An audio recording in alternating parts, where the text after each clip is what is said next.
90s, CDC and Kaiser Permanente discovered an exposure that dramatically increased the risk for 7 out of 10 of the leading causes of death in the United States. In high doses, it affects brain development, the immune system, hormonal systems, and even the way our DNA is read and transcribed. Folks who are exposed in very high doses have triple the lifetime risk of heart disease and lung cancer, and a 20-year difference in life expectancy. And yet doctors today are not trained in routine screening or treatment. Now, the exposure I'm talking about is not a pesticide or a packaging chemical. It's childhood trauma. Okay, what kind of trauma am I talking about here? I'm not talking about failing a test or losing a basketball game. I am talking about threats that are so severe or pervasive that they literally get under our skin and change our physiology. Things like abuse or neglect, or growing up with a parent who struggles with mental illness or substance dependence.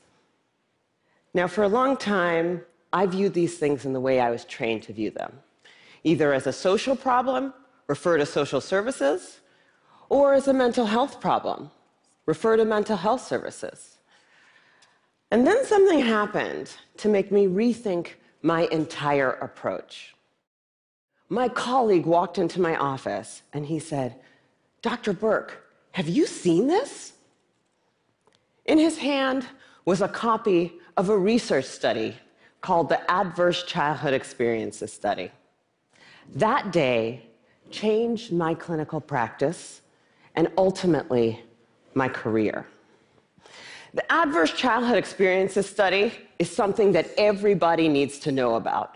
It was done by Dr. Vince Felitti at Kaiser and Dr. Bob Onda at the CDC, and together they asked 17,500 adults about their history of exposure to what they called adverse childhood experiences, or ACEs.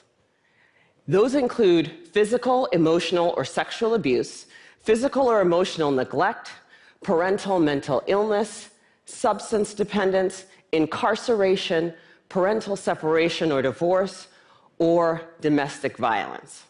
For every yes, you would get a point on your ACE score.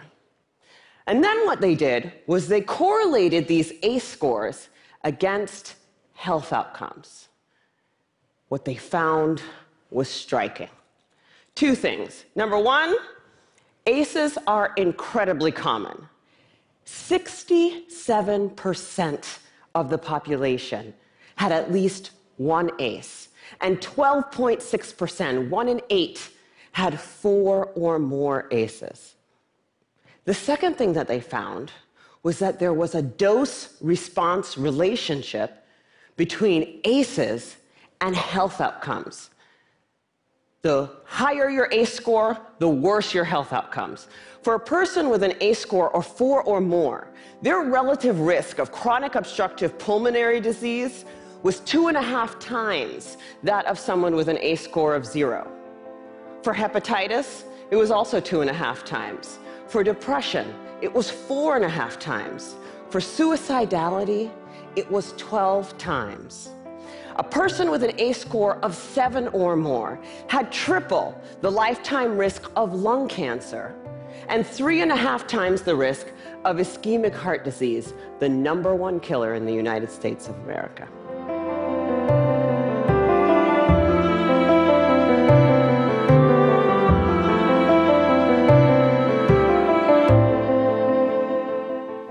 Yes, I definitely have heard of the ACEs study, or Adverse Childhood Experiences Study, and it is hugely impactful to discover in adults and in younger folks the things they've experienced as a child and how it's impacting them now. It can be very telling to talk about stress, to talk about anxiety, or maybe just the way they're coping with their lives currently. Things that have happened in the past still impact us many years later. I hadn't heard of the ACEs study until just recently when I became involved with Generation Wellness.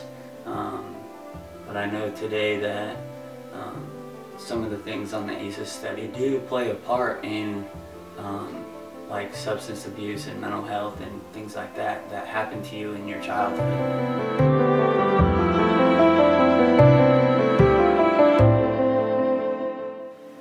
Stress, number one, stress affects us all. And stress can be a feeling of worry, trouble, anxiety, or just pressure. What's important to remember about stress is that it doesn't have to be a negative thing. There's positive stress in our lives every day. When stress becomes a problem is when it does have a negative impact on our lives. I think what differentiates stress is the cause. So good stress can be planning a party and little things to do. And more negative stress can be from more impactful events that happen, for example, in childhood. Domestic abuse, sexual abuse, trauma that happens a lot in this county and everywhere. So stress really is just that feeling of worry and anxiety, and it's extremely different depending on the cause.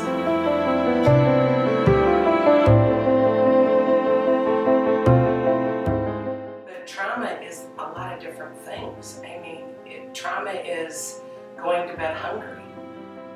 Trauma is not being liked by your friends, being made fun of because you don't have the best things when you're just trying to survive. And you know, most people think of trauma as an accident that happened. Well, I don't think that that's always the case. I think that, you know, trauma has a lot of different meanings. It's not just an accident.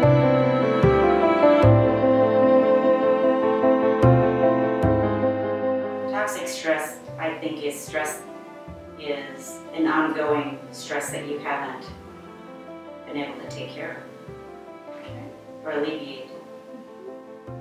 Adverse childhood experiences are the single greatest unaddressed public health threat facing our nation today.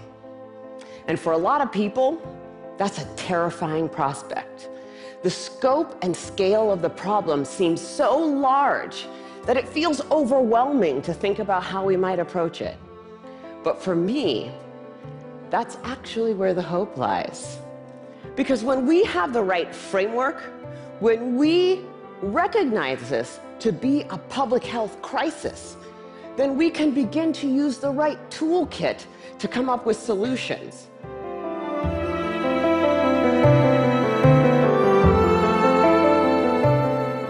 When you're resilient, I think it's about overcoming and adapting to the things that happen to you. Resiliency, I think, is your ability to bounce back from an experience and how quick you bounce back.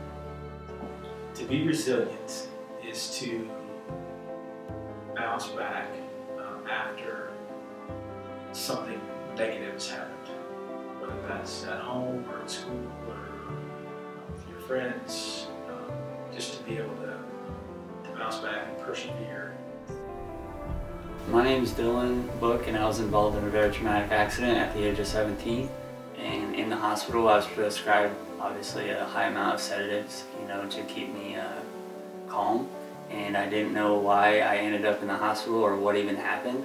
And so when I left the hospital, I was prescribed a very high amount of painkillers and antidepressant and anxiety medication. And it didn't take very long for me to become mentally and physically addicted to these things. You know, when I started doing things that I never thought that I would do for this stuff, it just wasn't a life that I wanted to live. You know, and I became mentally, physically, spiritually bankrupt, and my life was going nowhere. I reached out to my family and asked for help, and you know, immediately I was put into treatment, and that's where things really changed for me. And I saw hope in treatment, and I saw you know, that my life could get better if I wanted to change and had the willingness to do that. When I got into treatment, they stopped asking me, you know, like, what's the matter with you, or why are you doing these things? And they obviously asked me, you know, what happened to you, or I honestly believe today that God met me where I was at that day, and when I became willing to change my life, that's where things really started. Today, I get to live you know, a very great life. I get to, you know, go to sleep and know that tomorrow is going to be another day, and that I'm able to wake up and do the things that I want to do. This is treatable. This is beatable. The single most important thing that we need today is the courage to look this problem in the face and say, this is real, and this is all of us. I believe that we are the movement. I'm Casey Barrow-Miner, and I'm a part of a new generation. I'm Carol Bayer, and I'm part of a new generation. My name is Michelle Leonard, Dallas Center Police Chief, and I'm a part of the new generation. My name is Joseph Dantzler, and I'm a part of a new generation. My name is Dylan, and I'm a part of a new generation.